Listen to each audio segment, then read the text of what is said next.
Heidi.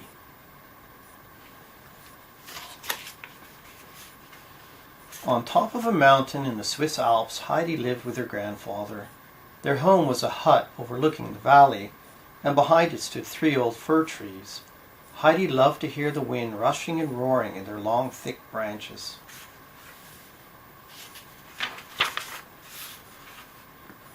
Heidi had a happy life. Every day in the summer she went up the mountain with Peter, the young goat herd. She knew the names of all the flowers, and she was friends with all the goats in Peter's herd.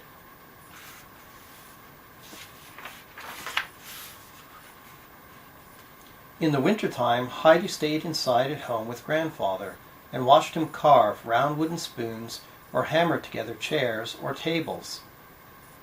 Sometimes Peter struggled up the snowy mountain path to call for Heidi and took her down to visit his mother and his blind grandmother.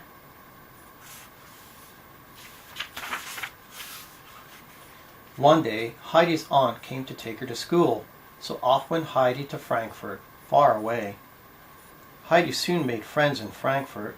There was a good old doctor who came to see Heidi's cousin Clara, and who never left without saying a kind word to Heidi.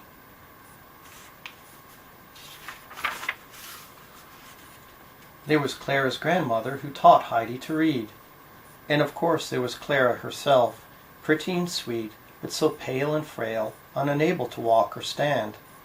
Heidi told her over and over again about grandfather and Peter and the merry goats and the great fir trees. "Oh, if only you could go there," Heidi would say sadly. "You'd see. You would grow well and learn to walk there. Oh, if only we were home." Poor Heidi, she was so homesick for her mountains, with the green valley spreading below.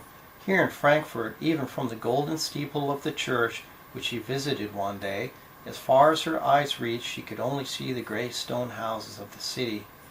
Many weeks went by, and every day Heidi grew paler and more homesick.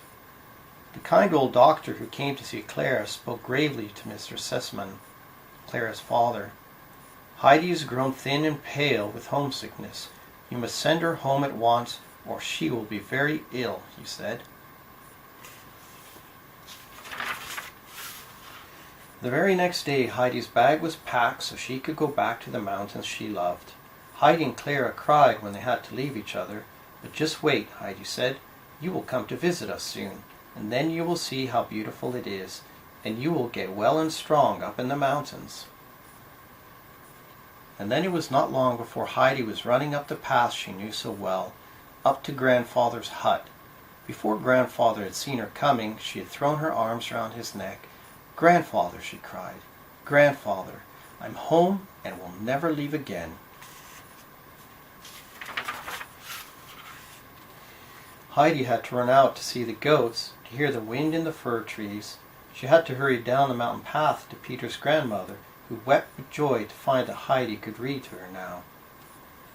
And every day, at least 6 times a day, she said to her grandfather, "We must bring Clara up here. Here, Clara will get well and strong."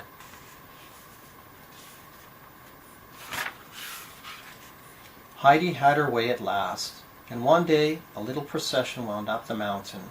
Clara, well wrapped in shawls and blankets, was being carried up in a chair. Her father, carrying more warm shawls, followed behind. "I'm going to stay with you," Clara told Heidi, her soft blue eyes shining. "I'm going to stay with you and grandfather and Peter and the goats for 4 whole weeks. Then father will come back for me." Heidi could do nothing but hop for joy. Every day after that, grandfather carried Clara up where Peter kept his goats. He put her down on the warm, sweet grass, and then Heidi would pick flowers for her friend or sit beside her to tell her the names of all the different goats. Every day Clara drank great bowlfuls of sweet goat milk. "This is so good," she sighed, "and I am so hungry. At home I never like to eat." "It is the healthy mountain air," smiled grandfather. By the time Mr. Sessman came up to call for his little girl, instead of a pale invalid, he found a tall, smiling, rosy-cheeked Clara, who came walking toward him on Heidi's arm.